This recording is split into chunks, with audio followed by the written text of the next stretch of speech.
No. No. Anybody? No.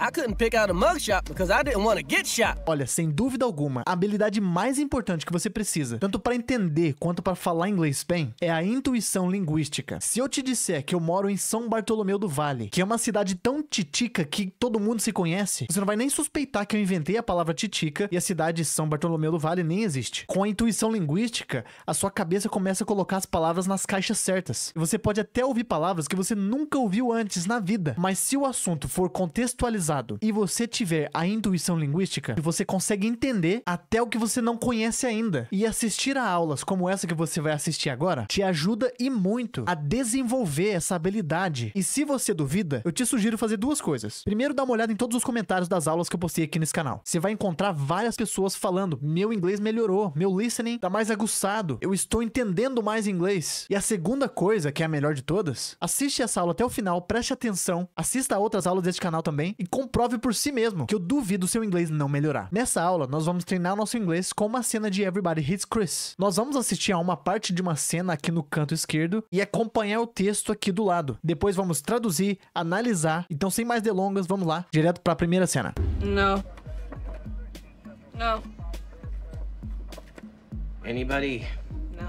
I couldn't pick out a mugshot because I didn't want to get shot. We'll do another canvas. I'll let you know if we find anything. No, they won't. Você já deve ter reconhecido a cena. Contextualizando, o Chris trabalha pro Doc. E em um certo dia, enquanto o Doc não tava lá, o Chris foi assaltado. O Chris até conhece o cara que roubou a loja, mas ele tá com medo de denunciar, porque o bandido fez uma ameaça. Então, nesse momento, ele tava procurando ali fotos de suspeitos. Daí o policial tava passando as páginas e o Chris falando, no, no. E o policial já falou com uma voz bem cansada, né? Tipo, anybody? Tipo, alguém tá cansado de passar páginas ali e nenhum deles nem se parecer com o bandido, né? Anybody poderia também ser anyone, que daria na mesma, tá? Eu sempre digo que sinônimos são cartas na manga. Você esquece de uma palavra, vem outra mente. Aí você fala aquela outra e desenrola. Não precisa travar porque você esqueceu aquela palavra especificamente. Daí o Chris falando, como narrador, diz o seguinte: I couldn't. Eu não pude. É o mesmo que eu não podia. Também é o mesmo que não consegui, de não fui capaz, de não dei conta. Na tradução, a gente vê o que soa melhor com o contexto, ou seja, o estilo de fala da pessoa e também o resto da frase. Então ele falou que não pôde. Pick out, que seria selecionar. Pick já seria selecionar. Então ele disse que não podia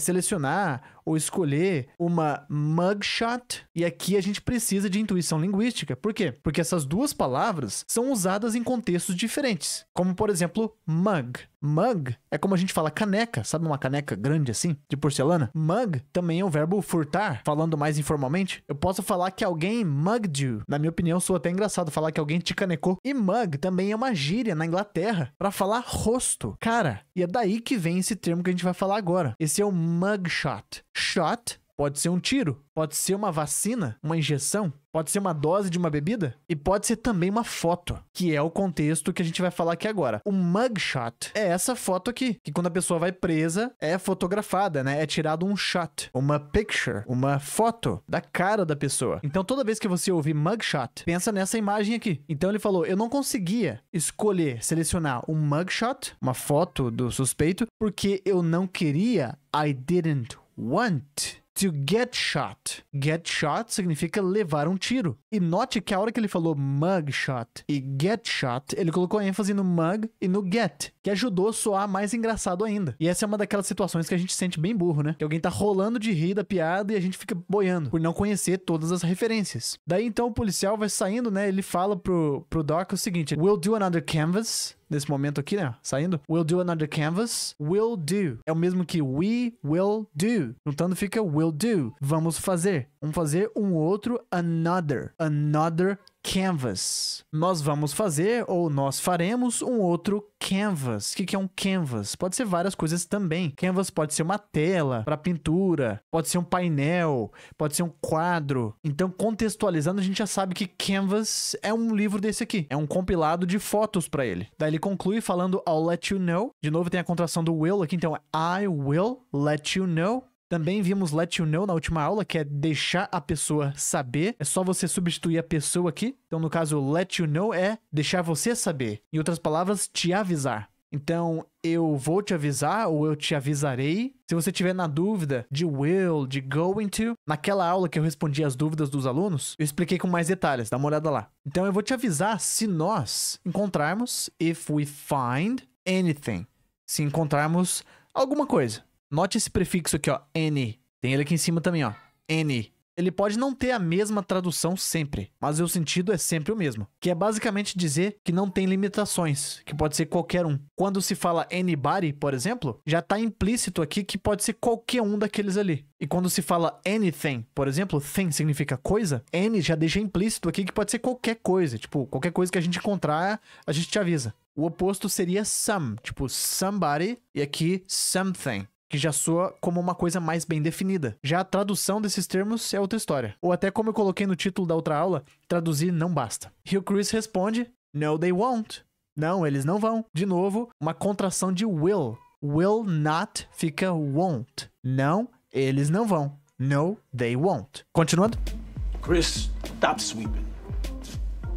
We need to talk right now. What's wrong? We went through the whole mugshot book with that officer.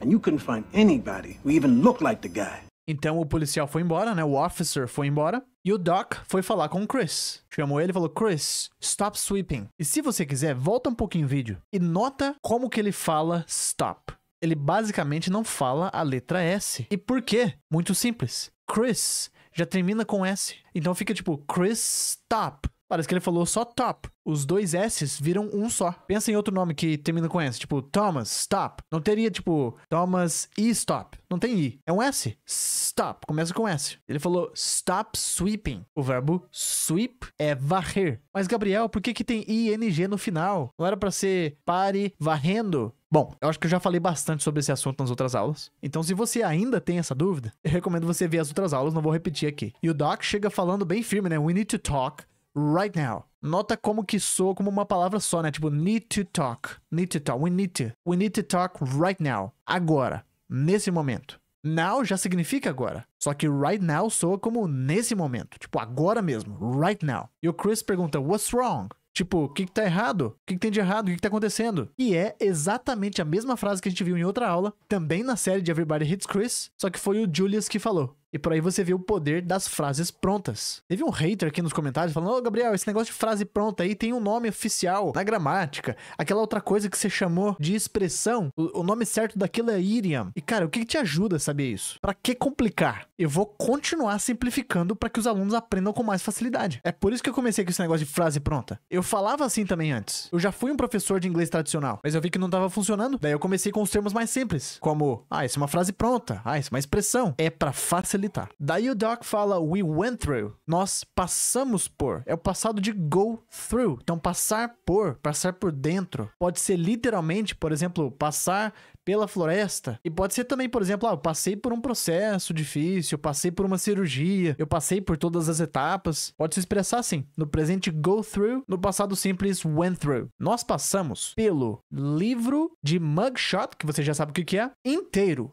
Whole. Olha só como é a sequência das palavras em inglês. O whole vem primeiro. Nós passamos pelo inteiro e depois vem o que é. Então, por exemplo, se você quiser falar que é o dia inteiro, você pode falar the whole day. O tempo inteiro, the whole time. Então nós passamos pelo livro de mugshot inteiro com aquele with that officer. Já falamos bastante de that, que independente da tradução que você escolher, ele soa como algo que tá mais longe. Então com aquele policial, com aquele officer. And you couldn't. É aquele mesmo que a gente viu agora há pouco. Então você não pôde, você não conseguiu, não foi capaz de encontrar, find anybody, ninguém que se parecia, looked like. Não precisa nem do com. Tipo, looked like já se parecia com the guy, com o cara, se referindo ao bandido. Mas, Gabriel, você pulou even, pra você ver que ele pode não fazer tanta diferença. Ele é, na maioria das vezes, um intensificador. E sim, a gente pode colocar uma tradução pra ele. Nessa frase, por exemplo, você não pode encontrar ninguém que nem mesmo ou que pelo menos se parecia com o cara. Então é um tipo de palavra que você aprende a usar na sua fala, não de forma lógica. Porque em português, por exemplo, a gente não precisaria dela aqui. Mas você aprende a falar ela na hora certa, à medida que você vai adquirindo a intuição linguística que a gente falou no começo. Continuando.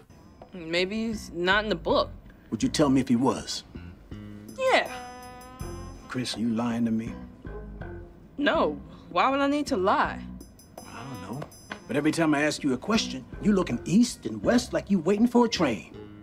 Então o Chris responde falando maybe he's not in the book. Talvez ele não esteja. He is seria ele esteja. Mas Gabriel, he is não é ele está? Sim, he is, ele está. Só que maybe já é uma palavra que conjuga o resto da frase. Então o está vira esteja. O é se torna seja. Conjugação em inglês é algo simplificado. Nesse caso aqui, o está, esteja, teria a mesma tradução nessa frase. Então, talvez ele esteja, aqui tem um não, então talvez ele não esteja, maybe he's not in the book, no livro. Nota que se fala in the book, tipo dentro mesmo, tipo nas páginas, no conteúdo do livro. Daí o Doc faz uma pergunta logo em seguida, dizendo o seguinte: Would you tell me? Você me contaria? Do you tell me? É você me conta. Would you tell me? Você me contaria. É isso que o would faz, assim como maybe. Ele tá ali no começo e ele acaba já conjugando todo o resto. Então você me contaria se ele estivesse? A mesma coisa que aconteceu aqui em cima tá acontecendo aqui embaixo, ó. He was, isolado seria ele era, ele estava, ele foi. Com if, ficou se ele estivesse. Estivesse o quê? Estivesse no livro. E nota que he acabou ficando só i, né? Tipo, if he was. E o Chris falou, yeah. E o Doc pergunta, Chris, are you lying to me? Are you? Você está? Pra pergunta, né? Are you lying to me? E nota como que ele fala lying to me. Me, muito parecido com o que acontece com o gonna, né? Tipo, o to vira n. Então, lying to me. Gabriel, preciso falar assim? Não. Mas é extremamente importante você entender que lying to me é o mesmo que lying to me. Porque eu não sei se já te falaram, pessoas falam diferentes umas das outras. Ainda mais quando você vai aprender uma língua que se fala no mundo inteiro, como o inglês. Aí o Chris responde e já faz uma pergunta. No, why would I need to lie? Why? Por quê? Why would I need? Por que eu precisaria mentir? To lie, é o verbo mentir. E o Doc fala, I don't know, que na verdade soa como I don't know, o jeito dele falar, né? But every time, mas toda vez que o that tá oculto aqui de novo. A gente sempre fala do that oculto, que poderia estar aqui, não estaria errado, mas que na maioria das vezes as pessoas deixam de falar e não tem tanto a ver com formalidade. Mesmo em ambientes formais, se oculta bastante o that. Então imagina ele bem aqui, ó.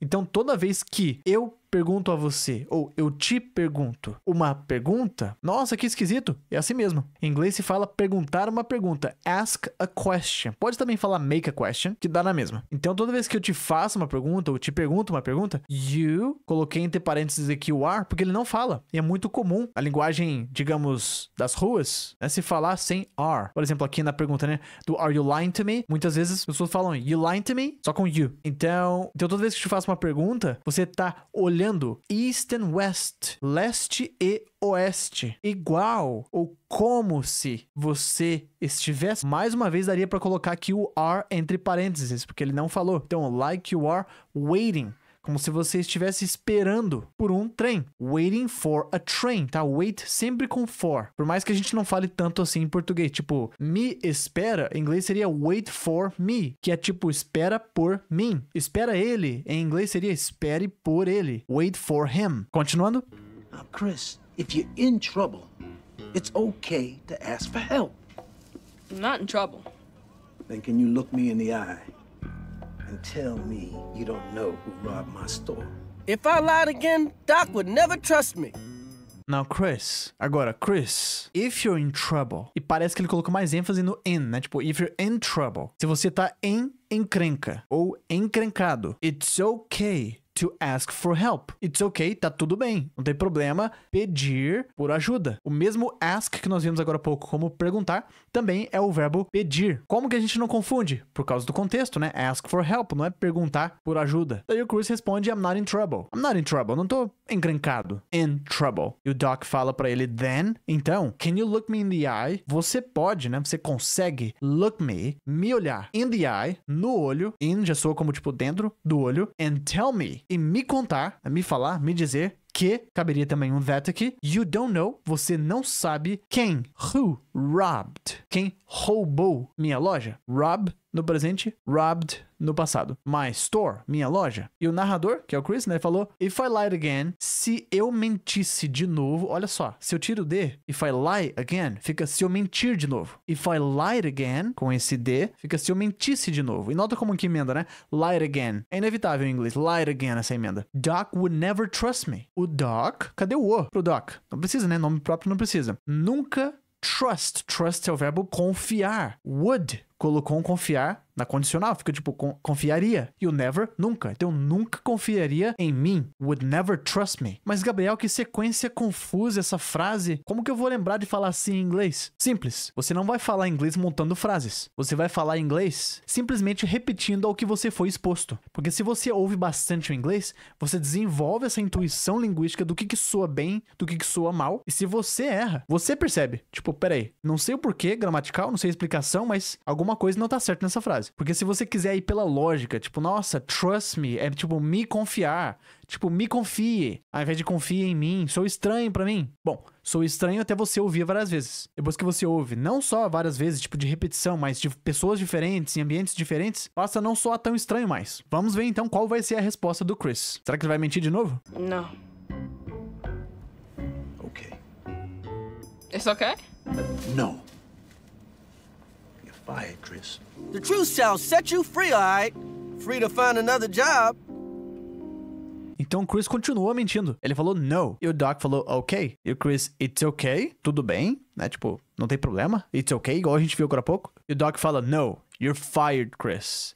Você está, you are, fica you're, juntando, you're fired. Você tá demitido, Chris. Daí o Chris, como narrador, tá falando uma frase que você encontra na Bíblia. Jesus disse, the truth shall set you free. A verdade, the truth, shall, é um jeito mais formal e antigo de se falar vai, é o mesmo que will, set you free, te libertar. Então, a verdade vai te libertar, ou a verdade te libertará. Só que ele fala um alright no final e note o tom de voz dele. Não só o tom de voz, mas a pronúncia, né? Ele não falou tipo alright, ele falou I, que é um jeito bem informal. Você pode ouvir muitos jovens falando assim, ou mais nas ruas mesmo. Com esse tom de voz, é como se ele estivesse validando o que ele acabou de falar, só que logo em seguida, ele vai falar uma coisa contraditória. É como se eu dissesse em português, Coca-Cola mata a sede. Daí depois do alright eu falo alguma coisa contraditória ao que eu disse. Tipo, mata não só a sede, mas você também, sabe? Então a parte contraditória que ele disse aqui foi free to find another job. Tipo, livre, né? Free to find, para encontrar um outro trabalho, né? Tipo, vai te libertar para encontrar um outro trabalho. E uma coisa boa de você ter chegado até essa parte da aula é que é a hora da chamada. Então, escreva presente aqui embaixo, que eu vou saber que você chegou até o final. E aproveita, deixa suas dúvidas. E conta pra gente como que tá sendo assistir essas aulas. Eu falo a gente porque eu me refiro a mim e a todos os outros alunos que estão assistindo. Eles também vão dar uma olhada nos comentários. E, enfim, aqui a gente tem uma comunidade. Então aproveita isso. Tem um link aqui na descrição do meu treinamento, se você quiser aprender mais comigo. Obrigado por chegar até aqui e te vejo na próxima aula. Tchau, tchau.